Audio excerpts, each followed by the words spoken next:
अस्सलाम वालेकुम students, I am ज़ैन तबस्सुम और आप लोग देख रहे हैं ज़ैन अकेडमी चैनल। तो आज की इस वीडियो में हम Bohr model of hydrogen atom जो है इसके ऊपर बात करेंगे। यानी कहने का मतलब ये है कि बोहर ने जो एटम के बारे में हमें मॉडल दिया था उसके पोस्टुलेट कैसे थे, उस पोस्टुलेट में उन्होंने क्या कहा था। तो यहाँ पे हम बात स्टार्ट करते हैं क्लासिकल लॉ ऑफ फिज़िक्स से। तो बोहर मॉडल से पहले क्लासिकल लॉ ऑफ फिज़िक्स ये कहता था कि अगर एक एक्सेलरेटेड चार्ज पार्टिकल हो। एक्सेलरेटेड चार्ज पार्टिकल का मतलब ये है कि मान लो ये एक चार्ज पार्टिकल है और ये इस तरह घूमता है, एक्सेलरेटेड जा रहा है। तो इस तरह accelerated charge particle continuously energy emit करेगा। क्या करेगा? यानी जब ये घूमेगा तो ये कॉन्टीन्यूसली एनर्जी एमिट करेगा, ये एक चार्ज पार्टिकल अगर एक्सेलरेटेड हो। ये क्लासिकल लॉ ऑफ फिज़िक्स ने कहा। इसके बाद एक और साइंटिस्ट है जिसका नाम है रदरफोर्ड। उसने भी एटॉमिक मॉडल पेश किया था, लेकिन उस मॉडल में कुछ ड्रॉबैक्स थे। एक ड्रॉबैक्स जो है उसको हम यहाँ पे डिस्कस करेंगे ताकि हम बोहर मॉडल के लिए रास्ता हमवार कर सके। इसके अलावा बोहर मॉडल जो है कम्प्लीटली रदरफोर्ड एटॉमिक मॉडल के ऊपर बेस्ड है। ठीक, तो रदरफोर्ड जो है उसके मॉडल में ये ड्रॉबैक था, उन्होंने कहा कि जो एटम है, एटम उसके सेंटर में न्यूक्लियस है। ये बात उसने ठीक कहा, लेकिन उसने ये भी कहा कि जो इलेक्ट्रॉन है वो इसके अराउंड रिवॉल्व करता है, और जब रिवॉल्व करेगा तो क्लासिकल लॉ ऑफ फिज़िक्स के बेस पे इलेक्ट्रॉन क्या है? चार्ज पार्टिकल है। अब ये जब इसके गिर्द घूमेगा, रिवॉल्व करेगा, वो कंटिन्यूसली एनर्जी एमिट करेगा और लास्ट में सारी एनर्जी लूज़ करके न्यूक्लियस में गिर जाएगा। ये क्या था? रदरफोर्ड का मॉडल था, उसमें ये ड्रॉबैक निकला। यानी उसने ये कहा कि मान लो ये क्या है? चार्ज पार्टिकल है। अब ये रिवॉल्व करता है अराउंड द न्यूक्लियस, लेकिन ये इस तरह जाता है कि जाके जाके जाके यहाँ पे इस तरह स्पाइरल जाके जाके जाके जाके जाके जाके यहाँ पे न्यूक्लियस में आखिर में गिर जाएगा। यानी यहाँ पे कंटिन्यूसली एनर्जी एमिट होगा।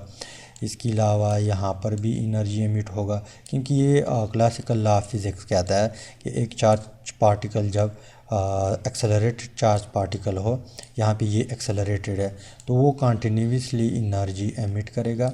और यहाँ पे रदरफोर्ड के मॉडल में भी यही बात प्रेजेंट थी, लेकिन ये उसका ड्रॉबैक्स है जो कि उसका एटॉमिक मॉडल बाढ़ में गया बाद में। यानी जब बोहर ने मॉडल पेश किया, इसके बेस पे पेश किया, रदरफोर्ड की जितने भी पोस्टुलेट थे उसको थोड़ा बहुत चेंज करके हमें बहुत कामयाब मॉडल यहाँ पे हमें पेश किया, यहाँ पे हमें दे दिया। ठीक, अब यहाँ पे ये रदरफोर्ड के मॉडल में ड्रॉबैक्स था कि इलेक्ट्रॉन जो है यहाँ पे न्यूक्लियस के इर्द गिर्द घूमता है, पर ये कंटिन्यूसली एनर्जी एमिट करके करके लास्ट में यहाँ पे एनर्जी लूज़ करके एनर्जी यहाँ पे न्यूक्लियस में गिर जाता है।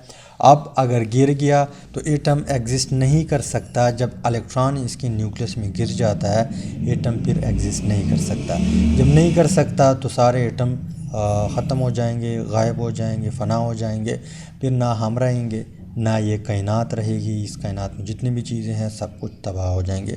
लेकिन इस तरह नहीं है, अभी भी एटम है, उसके न्यूक्लियस में इर्द गिर्द इलेक्ट्रॉन रिवॉल्व करता है। लेकिन ये बात फिर बोहर ने वाज़े कर दी। तो यहाँ पे बोहर मॉडल की तरफ आते हैं और जो फर्स्ट वन पोस्टुलेट है उसको यहाँ पे हम टाइप करते हैं। फर्स्ट वन पोस्टुलेट इस तरह है कि the electron are revolving around the nucleus. ये रदरफोर्ड ने भी कहा और बोहर ने भी कहा। बोहर ने कहा कि ये यहाँ पे न्यूक्लियस के इर्द गिर्द, यानी न्यूक्लियस के इर्द गिर्द एक पाथ है। क्या है? पाथ है, उसमें ये इलेक्ट्रॉन रिवॉल्व करता है। यानी एक फिक्स सर्कुलर पाथ है। क्या है? Fix circular path. अब रदरफोर्ड ने फिक्स सर्कुलर पाथ नहीं कहा, उसके मॉडल में ये बात थी कि इलेक्ट्रॉन यहाँ पर भी हो सकता है, यहाँ पर भी हो सकता है, इस रास्ते में भी हो सकता है।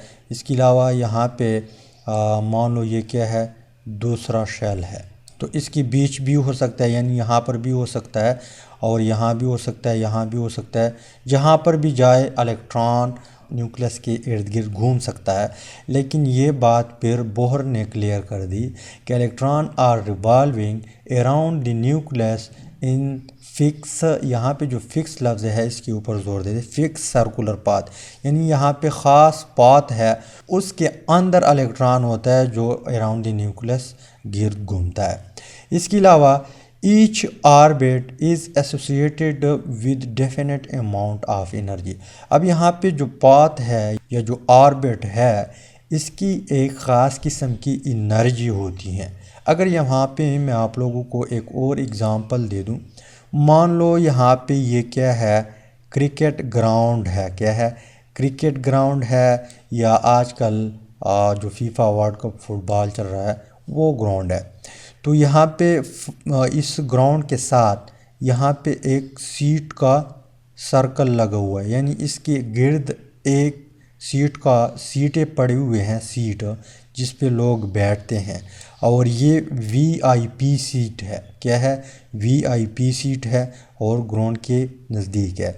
इसके अलावा थोड़े ऊपर यहाँ पे एक और लाइन है, इस लाइन पर भी चेयर पड़े हुए हैं और यहाँ पर भी सीटें मौजूद हैं। लेकिन यहाँ पे ये जो लाइन है जहाँ पे चेयर पड़े हैं, इसका जो प्राइस है टिकट का प्राइस है मान लो 50,000, कितना है, 50,000। और यहाँ पे ये जो है इसका प्राइस है एक टिकट का 40,000। ये फिर 50,000 मान लो, ये 40,000 मान लो, ठीक। अब इनकी बीच यहाँ पे और लाइन नहीं है, ना यहाँ पे कोई छोड़ सकता है। जो कतर वाले हैं या उन्होंने एक रूल बनाया हुआ है कि यहाँ पे ना कोई खड़ा होगा ना कोई बैठा होगा, यानी इस मखसूस इलाके में वो बैठेगा।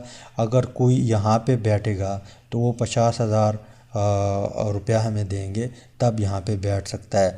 अगर कोई यहाँ पे बैठना चाहता है तो उसकी 40,000 टिकट होगी, यहाँ पे बैठ सकता है। लेकिन इसके बीच यहाँ पे नहीं बैठ सकता, यहाँ पे नहीं बैठ सकता। तो यहाँ से अमाउंट से मुराद कि उसकी यहाँ पे इस ऑर्बिट की एक ख़ास किस्म की एनर्जी होगी, क्या होगी, ख़ास किस्म की एनर्जी होगी। फिर यहाँ पे जो दूसरा शेल है इसकी भी ख़ास एनर्जी होती है, क्या होती हैं, ख़ास एनर्जी होती हैं। अब यहाँ पे इस मान लो ये क्या है, सीटें हैं, इसमें इलेक्ट्रॉन जो है रिवॉल्व कर सकता है, ना इनके बीच रिवॉल्व कर सकता है और ना यहाँ पे रिवॉल्व कर सकता है, ना यहाँ पे रिवॉल्व कर सकता है। इसके अलावा अगर यहाँ पे तीसरा शेल हो तो यहाँ पर भी रिवॉल्व कर सकता है। इसके अलावा जिस तरह ग्राउंड है, यहाँ पे एक और लाइन है, यहाँ पर भी चेयर पड़े हुए हैं, तो यहाँ पर भी लोग बैठ सकते हैं। लेकिन इसका कीमत कितना है, 30,000। तो हर लाइन का जो कीमत है अलग अलग कीमत है, फ़िक्स कीमत है। इसी तरह यहाँ पे हर शेल का एक फ़िक्स एनर्जी होती है, ख़ास किस्म की डेफिनेट मनी, ख़ास किस्म की एनर्जी होती है। अब दीज ऑर्बिट, यहाँ पे जो ऑर्बिट है ये जो रास्ते हैं जिसमें इलेक्ट्रॉन गिर्द घूमता है अराउंड द न्यूक्लियस, इसको हम एक और नाम भी देते हैं कि these orbit are also called energy level. इसको हम कौन सा नाम देते हैं, एनर्जी। इसकी एनर्जी और है, इसकी एनर्जी और है। यहाँ पे एक और ऑर्बिट है तो इसकी और एनर्जी होगी, इसकी और होगी, इस तरह इसकी और होगी। तो हर ऑर्बिट की एक ख़ास किस्म की एनर्जी होगी। तो ये फर्स्ट वन पोस्टुलेट है। इसके अलावा नेक्स्ट जो पोस्टुलेट है उसकी तरफ आते हैं। सेकंड पोस्टुलेट है कि the energy of electron in an orbit is related to its distance from the nucleus. The farther the electron from the nucleus, the higher will be the energy. यहाँ पे दो बातें क्लियर हुई है। First one बात ये है कि मान लो यहाँ पे क्या है, यहाँ पे न्यूक्लियस है एटम का और यहाँ पे ये इसका शेल है। इसके अलावा यहाँ पे एक और शेल है, इसके अलावा यहाँ पे एक और शेल है, राइट। तो यहाँ पे इस ऑर्बिट की एनर्जी इस ऑर्बिट से कम होगी, या इस एनर्जी लेवल की जो एनर्जी है या शेल जो है इसकी एनर्जी इससे कम होगी, इसकी एनर्जी इससे कम होगी। ठीक, इसकी एनर्जी सबसे ज़्यादा, इसकी एनर्जी फिर इससे कम और इससे ज़्यादा और इसकी एनर्जी फिर सबसे कम। अब अगर इलेक्ट्रॉन यहाँ पे हो, कहाँ पे हो, मान लो यहाँ पे एक इलेक्ट्रॉन है, इस शेल में भी एक इलेक्ट्रॉन है और इस शेल में भी एक इलेक्ट्रॉन है, तो यहाँ पे इसकी एनर्जी सबसे ज़्यादा है, फिर इसकी ज़्यादा है, फिर इसकी ज़्यादा है। तो ये भी यहाँ पे बात क्लियर हुई कि जो इलेक्ट्रॉन जिस ऑर्बिट में रिवॉल्व करता है उस ऑर्बिट की एनर्जी और उस इलेक्ट्रॉन की एनर्जी सेम होगी, यानी जितनी इस ऑर्बिट की एनर्जी होगी उतनी ही यहाँ पे इस इलेक्ट्रॉन की एनर्जी होगी। अगर इससे डिफरेंट हुआ, मान लो इससे थोड़ा ज़्यादा है, यानी थोड़ा ज़्यादा है, तो यहाँ पे फिर ये नहीं रह सकता, इतनी एनर्जी ये इलेक्ट्रॉन लाएगा जितनी इसकी इस शेल की है, जितनी इस शेल की है। इसके अलावा अगर इससे थोड़ा ज़्यादा हो, मान लो यहाँ पे है, यहाँ पे मैं एग्ज़ाम्पल देता हूँ, मान लो इस ये जो शेल है इसकी एनर्जी है -10 इलेक्ट्रॉन वोल्ट, तो यहाँ पे जो इलेक्ट्रॉन होगा इसकी भी इतनी एनर्जी होगी, क्या होगी, जितनी इस शेल की है इसकी भी इतनी एनर्जी होगी। मान लो दूसरा शेल जो है इसकी एनर्जी है -5 ई वोल्ट, या जूल में भी लिख सकते हैं, यहाँ पे मैं ये फ़र्ज़ ही लेता हूँ, आप लोगों को समझाता हूँ। तो जितनी इस शेल की एनर्जी होगी उतनी ही इस इलेक्ट्रॉन की एनर्जी होगी। अगर इलेक्ट्रॉन की एनर्जी मान लो यहाँ पे -5 के बजाय -6 है, -6 ई वोल्ट है, तो ना ये इस शेल में रह सकता है और ना ये इस शेल में रह सकता है, यहाँ पर नहीं ये इलेक्ट्रॉन रह सकता, यानी ये इलेक्ट्रॉन इतनी एनर्जी लाएगी जितनी इस शेल की होगी। ठीक, और ये भी क्लियर हुआ कि जो इलेक्ट्रॉन जितना न्यूक्लियस से दूर होगा उसकी एनर्जी उतनी ज़्यादा होगी। मान लो यहाँ पे इसकी एनर्जी है, मैं यहाँ पे डिफरेंट कलर से शो करता हूँ, इसकी एनर्जी है 1 ई वोल्ट, इस इलेक्ट्रॉन की एनर्जी इतनी है।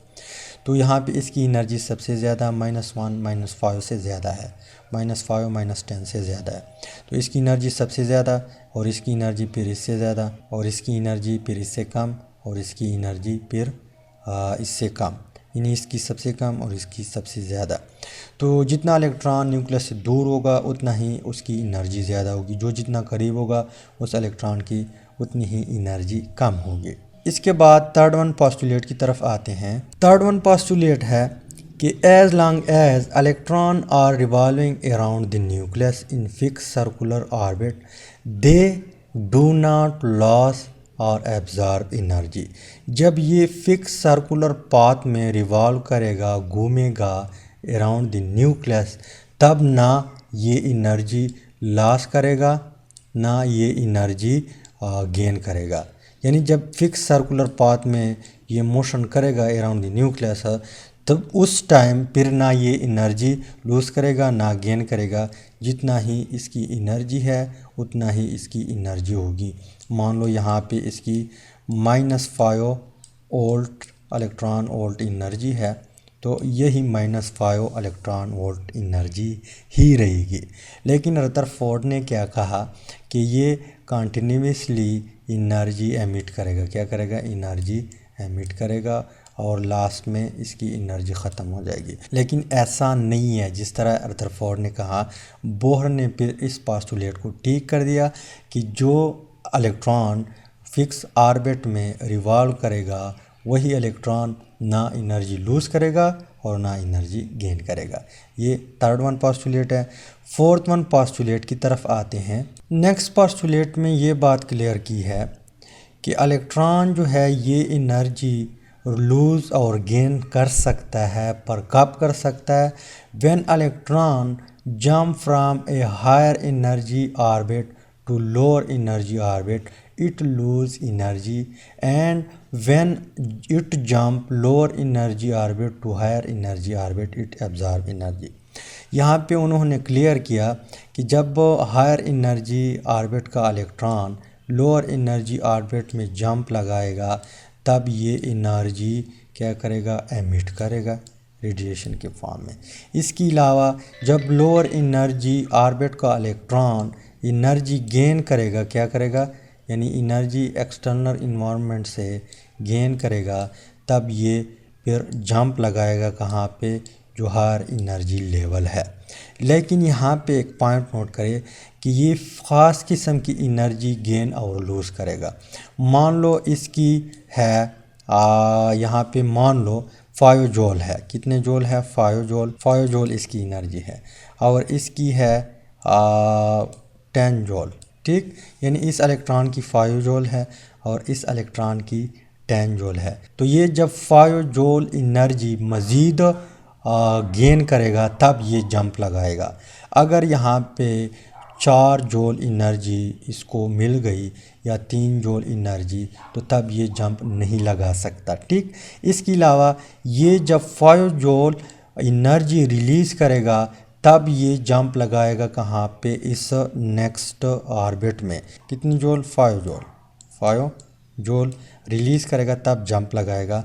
3 जूल, 2 जूल, 4 जूल ये रिलीज़ नहीं करेगा, फिर इसको जगह नहीं मिलेगा यहाँ पे। इस तरह ऑर्बिट नहीं है कि वो इसमें फिर रह सके, क्योंकि ये हमने ऊपर पोस्टुलेट में क्लियर की है। तो ये एक ख़ास किस्म की एनर्जी रिलीज़ करेगी, ख़ास किस्म की एनर्जी एब्ज़ॉर्ब करेगी, तब ये जंप लगाएगा ऊपर या नीचे, ठीक। इसके अलावा एनर्जी डिफरेंस क्या है? एनर्जी डिफरेंस हम इस चीज़ को कहते हैं कि मान लो ये है हमारे पास न्यूक्लियस, ये क्या है, न्यूक्लियस है।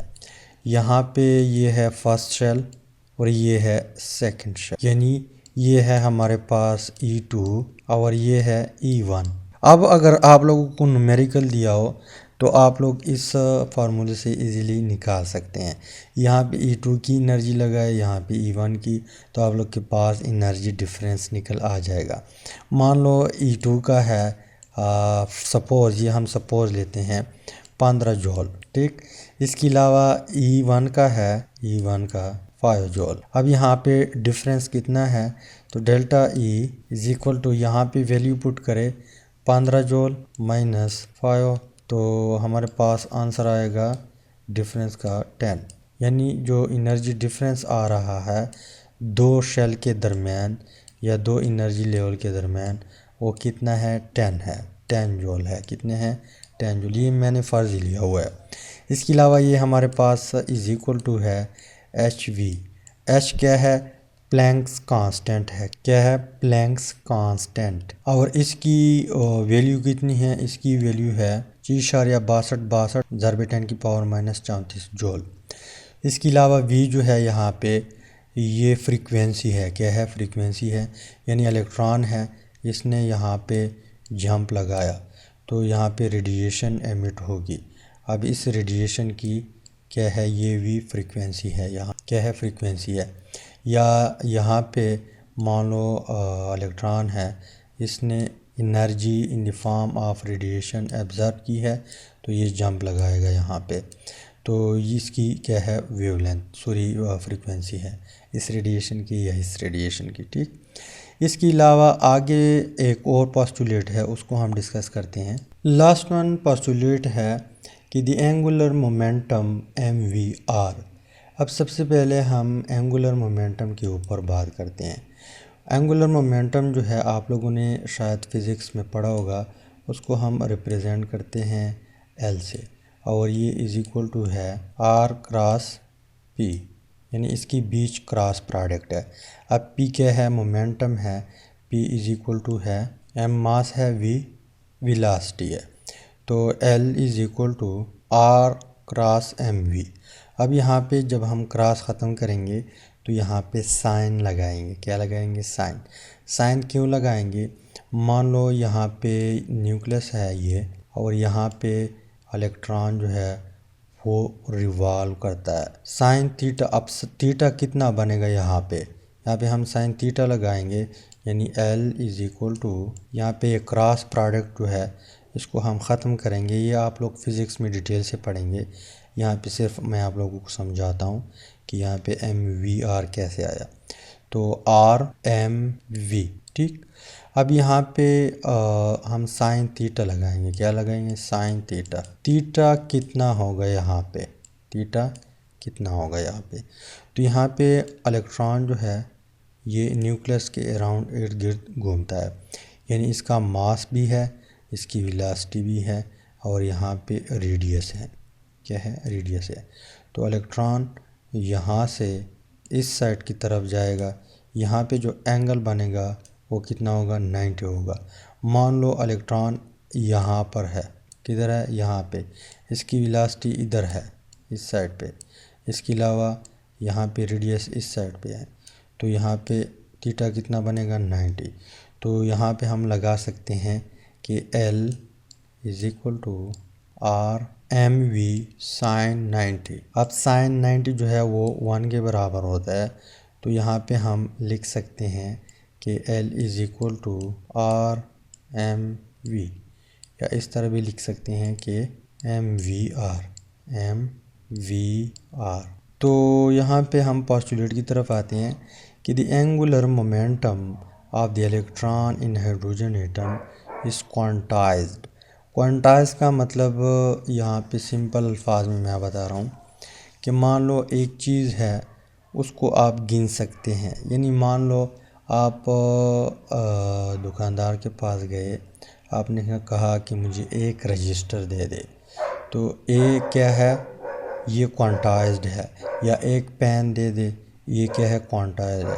अब अगर आप लोगों ने कहा कि मुझे 1 किलो चीनी दे दे, तो वो क्वांटाइज नहीं है। क्वांटाइज का ये मतलब है। इसके अलावा can have value which are whole number multiple of, यानी यहाँ पे होल नंबर होगा। क्या होगा? होल नंबर होगा। यानी हम इस तरह कह सकते हैं कि मान लो हमारे पास फर्स्ट शेल है, एन किस चीज़ को रिप्रेजेंट करता है? शेल को, या एनर्जी लेवल को, या ऑर्बिट को। तो मान लो 1 शेल है, तो हमारे पास एंगुलर मोमेंटम आएगा M V R is equal to h/2 pi. अगर यहाँ पे मान लो दूसरा शेल है, तो n कितना होगा? हो जाएगा 2। तो M V R is equal to 2h/2 pi. अगर यहाँ पे शेल 3 हो, तो यहाँ पे हम 3 पुट करेंगे, तो M V R is equal to 3h/2 pi. यानी कहने का मतलब ये है कि ये क्वांटाइज है। क्या है? क्वांटाइज्ड है। यहाँ पे होल नंबर होगा। यहाँ पे आपको कभी भी इस तरह नहीं मिलेगा कि मान लो 2.5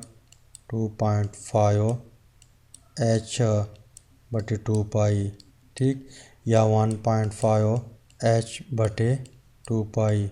इस तरह आपको नहीं मिलेगा। यानी यहाँ पे होल नंबर होगा, और यहाँ पे हमारे पास इसका जो मोमेंटम होगा वो क्या होगा? क्वांटाइज होगा। क्या होगा? क्वांटाइज होगा। इंशाल्लाह नेक्स्ट वीडियो में हम डेरिवेशन डिस्कस करेंगे। तो उम्मीद करता हूँ वीडियो की समझ आई होगी। अगर समझ आई है, वीडियो को लाइक करें, शेयर करें, चैनल को सब्सक्राइब करें। Finally thanks for watching.